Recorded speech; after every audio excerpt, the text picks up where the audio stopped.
I think you have heard already about the concept of time with the spindle concept.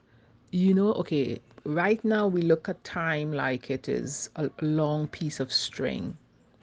And it's as if you can take a picture of every second of your life and you put it on the long piece of string. So it's going like from left to right horizontally.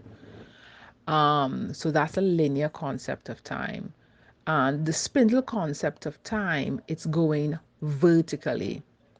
So if you could take a picture of every second of your life and you would stack it virtually going up and down, that would mean that every second is occurring simultaneously at the same time. So that's the spindle concept of time. If you then believe in multiple births and that you have been here before, then it means that every second of every lifetime is happening only right now in this second.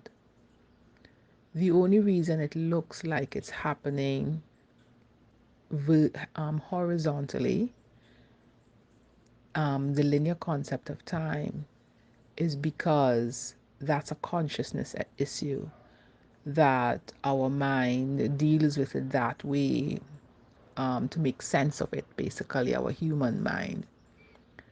But if you deal with the spindle concept, it means that you are multidimensional, you are timeless, you are in everywhere all at once. Living in the present moment now, then, when you get here, and it's tough to stay in it. You come and you go. You experience the fullness of that. So it becomes very intoxicating when you do get there. Eckhart Tolle, he talks about something being the watcher.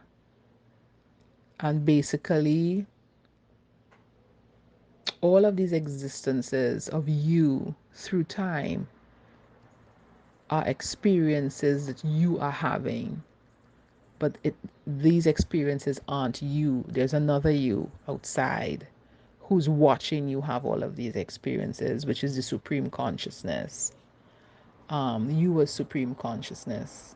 This thing about wanting to escape the present usually indicates to us, and it's why our mind can't stay here. We play tricks on ourselves. We don't like to look at where we are because it makes us unhappy. And typically, we can't accept something in our life. So we then do the pretense thing that the future is going to be better, or that the past was better, or we keep our minds so busy in the present moment thinking about something that we're doing that we can't actually be in the present moment. So those are tricks of the mind, those are tricks of the ego, so we don't have to face who we are and face what we still need to do, because we are not ready. Our soul is not ready to do the work. Our soul is not ready to accept our failures. And this is why I tell you, it's hard to sustain being in the present all the time. It really is a series of comings and goings through the day, back to the present. But I think when you get here, as I said, it is so intoxicating. It fills you up and lights you up, and you feel like you're floating and there's nothing else. You will always want to come back to it, always fight to get back to it. It's like a drug.